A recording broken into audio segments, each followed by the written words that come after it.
verse 40. Namaste and good morning, everyone. Let's do some Gita Dhyanam chanting and then we will start with our class.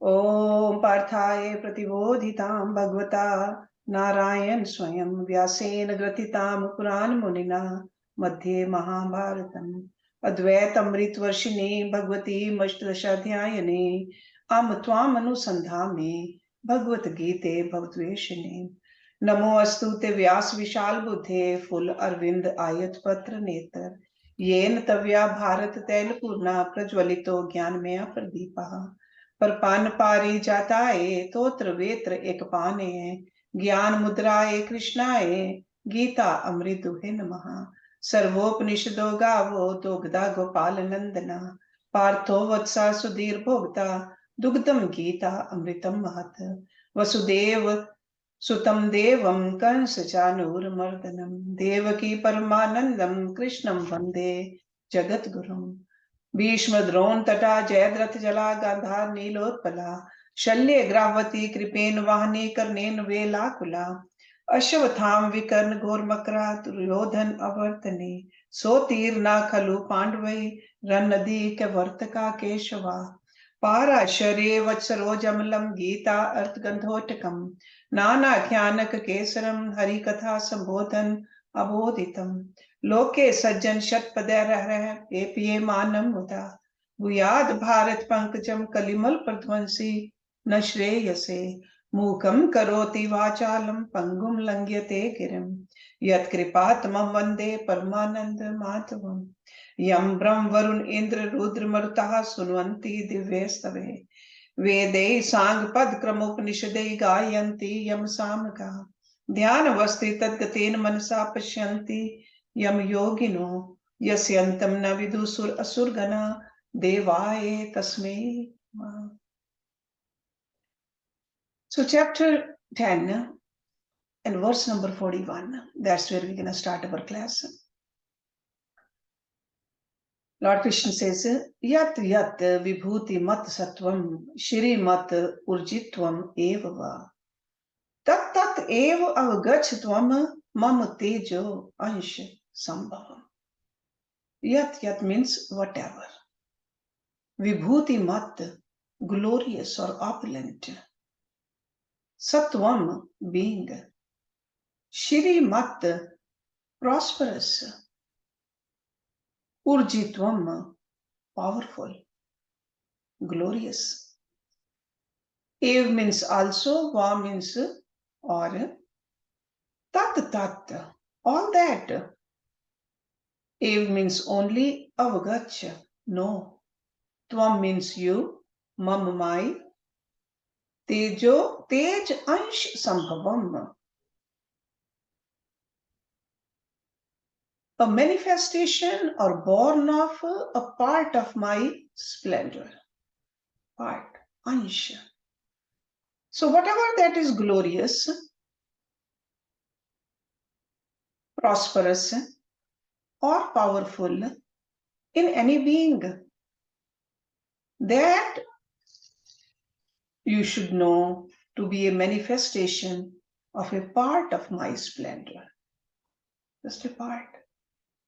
Because he gave us so many examples, because Arjun asked, where can I find you? You tell me that I'm everywhere. So that's why Lord Krishna gave all these examples to him. When we look at all these examples clearly, it is obvious that Lord is present in all the names and forms, revealing himself as the glorious or the great or the mighty aspect in all beings and things. So over here in this verse, he is directly summarizing and providing us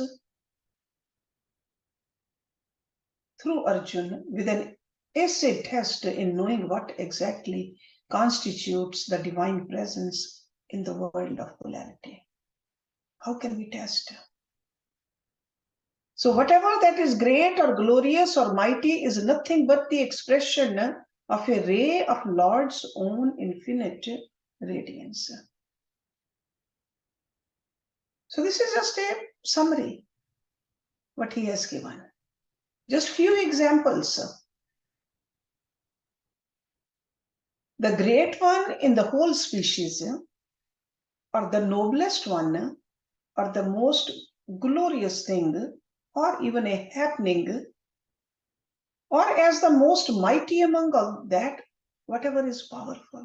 He says, they have gotten all that from me. So in other words, God is the infinite reservoir of beauty, glory, power, knowledge, and opulence. Only God has it all. He is the powerhouse from where all beings and things get their splendor. So we borrow it from Him, whatever we have. So we must make God, who is the source of all glory, the object of our worship. That's where He's taking us. Now let's look at the last verse of this chapter, verse number 42.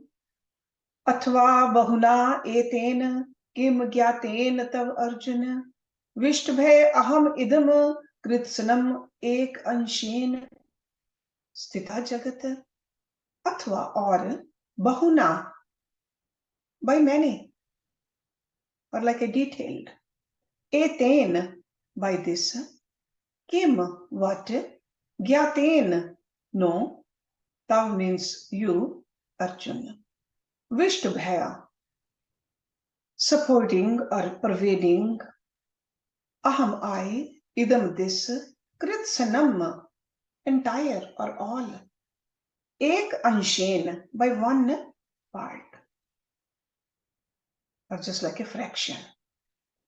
Sthita, exist. Jagat, the world, the creation. But of what avail to you is the knowledge of all this detail?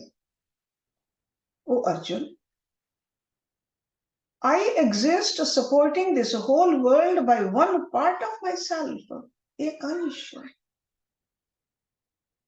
So it's almost like with the attitude of extreme love for his disciple, Lord Krishna is summarizing very brilliantly. It's like a closing of this chapter. He says, what use is all the detail? Because Arjun wanted the detail. He says, what use is the detail? It's useless to explain each and everything. It's almost like for a mathematics teacher, it's impossible to give all the examples to the student. He just gives him, the student, teaches the student the art of solving the problem instead of giving all the examples, because examples could be infinite. So that's exactly what Lord Krishna is telling Arjuna, that I, with one part of myself, support this whole universe. Jagat. And universe is not just only this earth. Even the whole earth we cannot comprehend. But you know how many Brahmands are there? We cannot even count those. Let alone our own Brahmand. How can we perceive? How can we understand?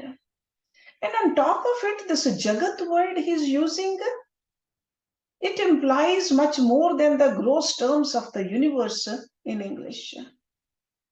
Jagat. In Sanskrit, Jagat, the definition of Jagat is Jagatsi iti Jagat. That which is ever changing, that is a Jagat. Jagatasi.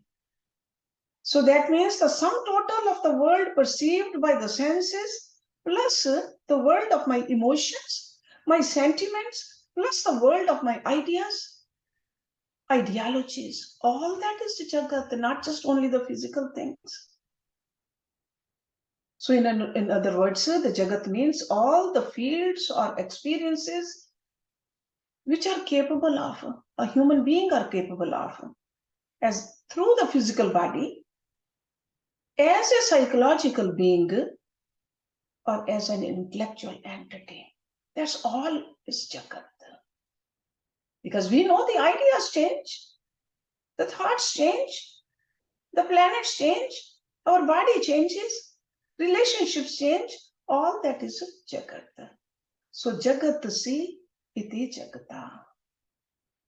So Lord Krishna's sentiment indicates that he has already answered Arjun's question.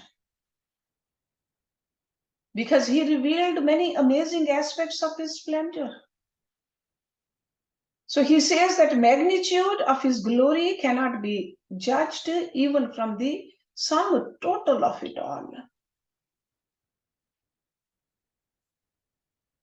That's why he just gave only few examples. He says, all these universes are held within a fraction of my being.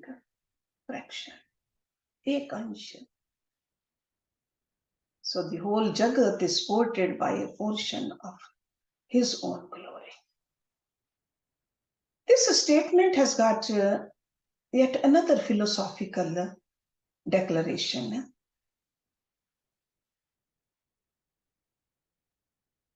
That all the disturbances which we have in our mind, is that part of Jagat too?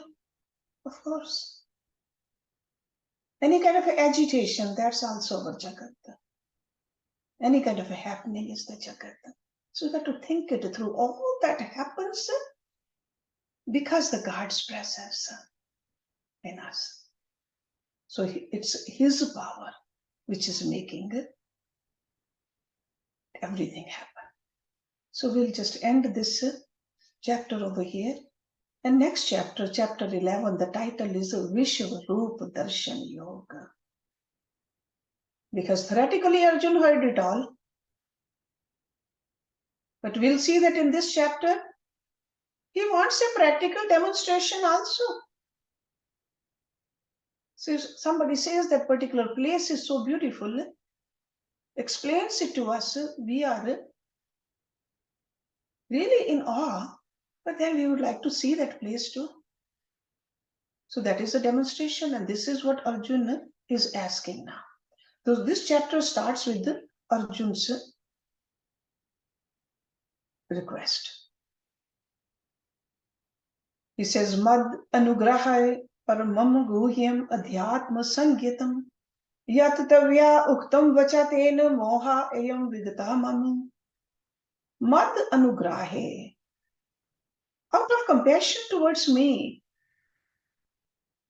paramam, the highest, guhyam, the secret, adhyatma sangitam, concerning the self or concerning the soul or the spirit.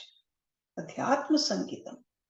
Yat means which, tavya, by you, uktam, spoken, vacha, word, ten, by that, moha, delusion, I am this, vigata, gone, mam means mine.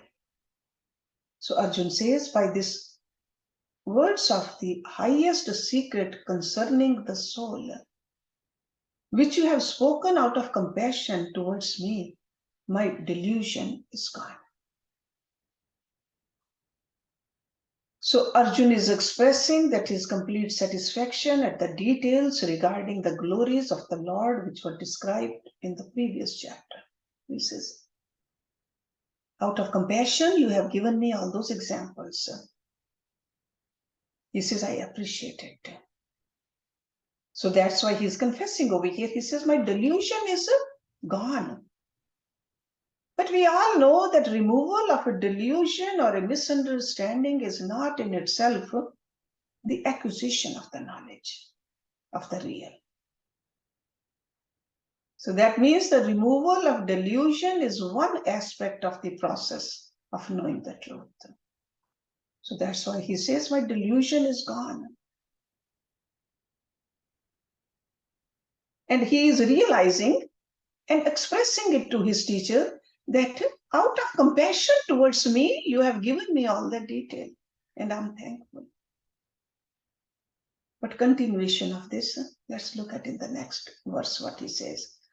Bhav apyo hi bhutanam shrutau vistarashaha maya tavtaha kamal patra aksha mahatamya api cha avyam.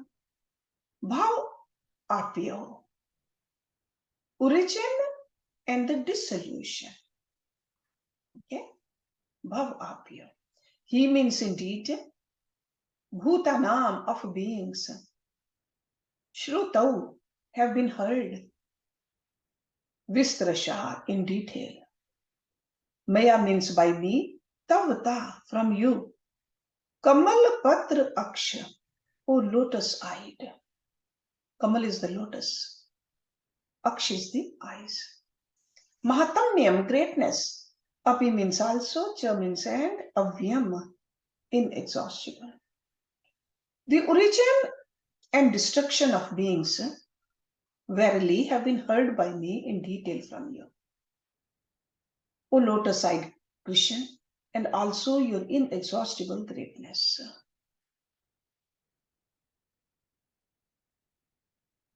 It is very natural that in a discussion between the teacher and the student,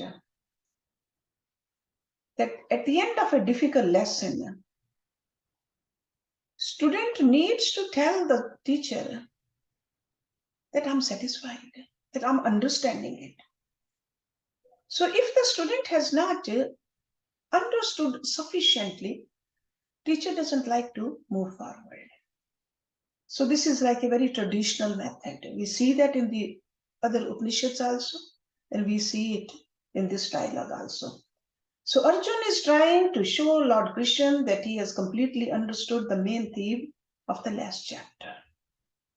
That means he was listening carefully, he absorbed it, and he understood it. So that's why he says origin and dissolution of being, and also your inexhaustible greatness. I understand. Yet a doubt remains which can be removed only when his intellect is convinced. So that's why this is only a part of this question over here, or his statement. Because this particular verse is only, he is preparing to meet a demand. He says, I did understand it, but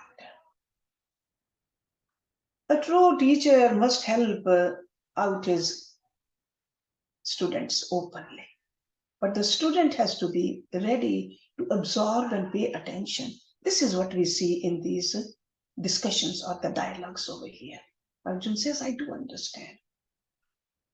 So the demand of the Arjuna is described in the next verse. Verse number 3. Evam etat yatha atat tvam atmanam parmeshwar drashtum ichhami te rupam aishwaram purushottama. Evam means thus, etat, this. Yatha means as, at, described or has declared. Tvam, you, atmanam, yourself, parmeshwaram, O Supreme Lord. Drashtum, to see, ichhami, I desire. Te means your, rupam, form, aishwaram, sovereign, purushottam, O Supreme Purusha. So Arjuna is saying, O Supreme Lord, as you have described yourself, I wish to see your form divine, O Purushottam.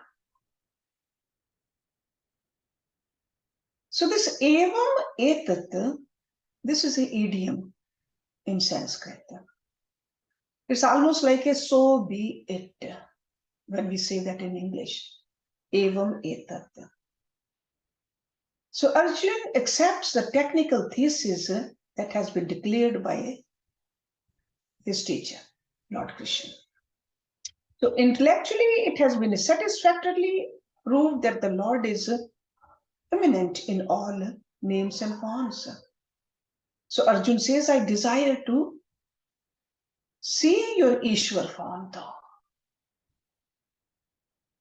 I understand intellectually, I accept that also, but I have the desire to see.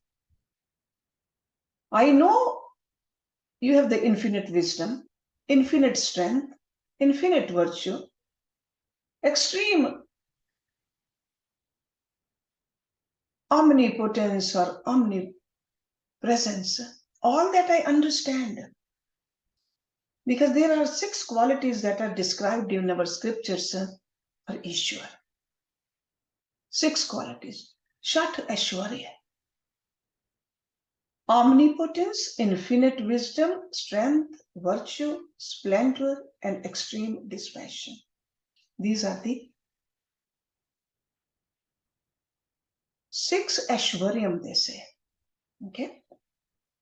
So Arjuna is demanding a demonstration. He immediately realizes that he's crossing the limits. You cannot demand a teacher.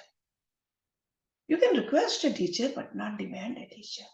So from his language over here in this verse, it's almost seems like a demand. So that's why in the next verse, after saying it, he just gets it. Almost shocked at his own words. Hey, what am I saying to my own Guru? So that's why he's smoothing his words in the next verse. Let's look at that also. Verse number 4. Manyase yadi tat shakyam maya drashtum iti prabho yogeshwar tata me tvam darshe atmanam avyam. Manyase, you think. Yadi means if, tat means that. Shakyam, possible. Maya, by me, drashtum, to see. Iti means thus, Prabhu, O Lord. Yogeshwar, O Lord of yoga. Tata, then, me, tvam, you, darshya, show. Atmanam, self, avyam, imperishable. So Arjuna says, if you, O Lord, think it possible for me to see it. So you remember previous verse, he says, show me. He says, if it's possible for me to see it. Do you please, then, O Lord of Yoga, show me your imperishable self form. That's why the title of this chapter is Vishwarupa Darshana. He wanted to see. He's showing this kind of a immense desire to see Lord's form. So with a dignified humility and a pure reverence, he's just smoothing his words over here by saying Yogeshwar also, by saying that if it's possible, I want to see it, please. So if you think it's possible to see it. So by the terms used to address Lord Krishna, Prabhu and Yogeshwar, we can clearly see that Arjuna has come to feel that he is not a mere mortal teacher. Because a mortal teacher sure can give some intellectual guidance or even spiritual discourses. But he understands now that he is himself divine and master of yoga, Yogeshwar, Ishwar of yoga, Lord of yoga. He is capable of fulfilling the request also. So this is like a humble request now. So now, starting from next verse, we see that Lord Krishna starts to speak. Verse number 5.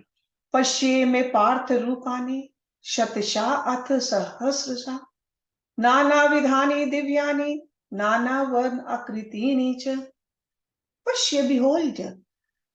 Me means my, partha, Arjuna. Rupani, forms.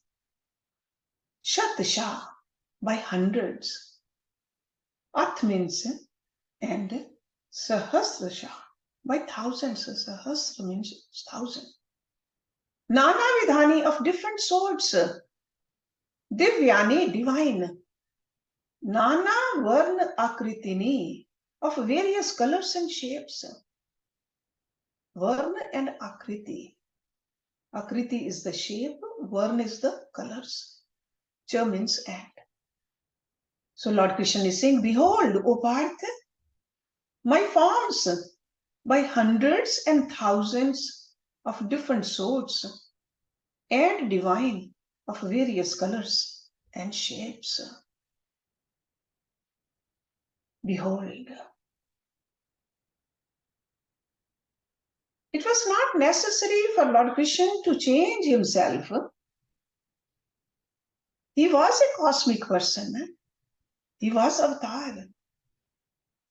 All that Arjun had to do was to behold the form right in front of him. That's why he said, behold, I'm right here.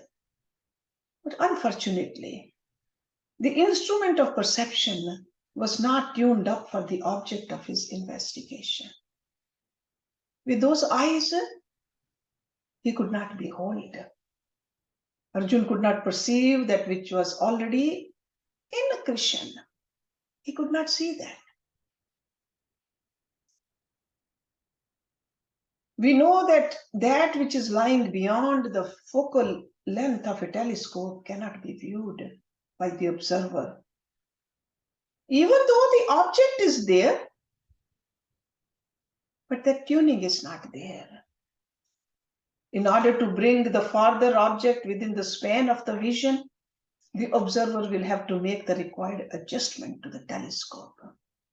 The same way Lord Krishna did not transform himself in his cosmic form. Okay, that is already there. It's only he helped Arjun to make the necessary inward adjustment so that he could perceive what was the evidently in Krishna. So that's why some people think that Lord Krishna is just making fun of Arjun, that, hey, look at me. No. Lord Krishna is that. The cosmic form is there. He didn't have to change himself. That's the point I'm trying to make here. So that's why Lord says that, behold, the total world of perceivable beings of all shapes and colors, he says, it's already there. You can see them all. And what are these? In the next verse, he says, Pashye adityan vasun rudran ashvinoho marutaha tatha bahuni adrishta purvani Pashye ashcharyani bharat. Pashye again means behold. Adityan, the Adityas, the 12 sons of Aditi. Vasun, the 8 Vasus. Rudran, the 11 Rudras. Ashvino, the 2 Ashwin Kumars. Maruta, the 49 types of winds, lightning, thunderstorms, etc. Marut, Tatha means also. Bahuni, many. Adrisht Purvani, never seen before. Pashyasi, Ashcharyani, wonders. Bharat, that is Arjuna. So Lord Krishna says, behold the Adityas, the Vasus, the Rudras, the 2 Ashwin Kumars, and also the Maruts, behold many wonders never seen before. Oh, Bharat. He's enumerating the items that are to be seen in cosmic form. So he's hinting over here the most important and the striking ones to him. This is almost when we are in a crowd and we want to describe the crowd of people, we just give the short representation of some of the things there. Not each and every detail, but something which is glorious. So most important items are the personalities we often will mention in a crowd of people.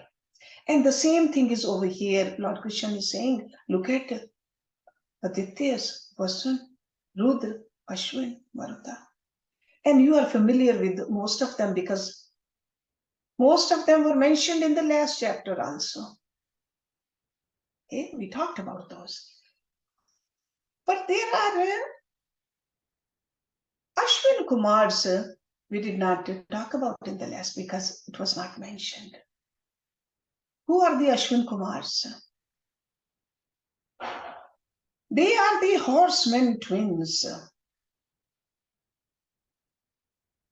It is not very clear in the literature as to what exactly is the identity of these twins with the heads of horses. In some places, it's mentioned they are the dawn and the dusk.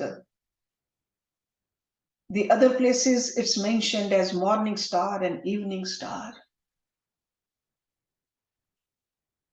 Whatever you understand, from the Puranas, we can see that they are angels. They go to save their devotees in time of the utter need and despair. So they are there to help, just like we hear the stories about Naradji. Any devotee, any bhagat who will cry for him, he will come and help. The same way these Ashwin Kumars, they are like angels to help us. So that's why Lord Krishna mentions over here, Ashwino Marutatata. And this Vasun, there are 8 Vasus. I think we did talk about that in the previous chapter. Land, water, fire, air, space, sun, moon, stars. So these are like, they constitute the gross structure of the universe. Signifies the warmth and the energy to the rest of the elements also. So from all this enumeration, we can see that God says, I am everywhere and in everything.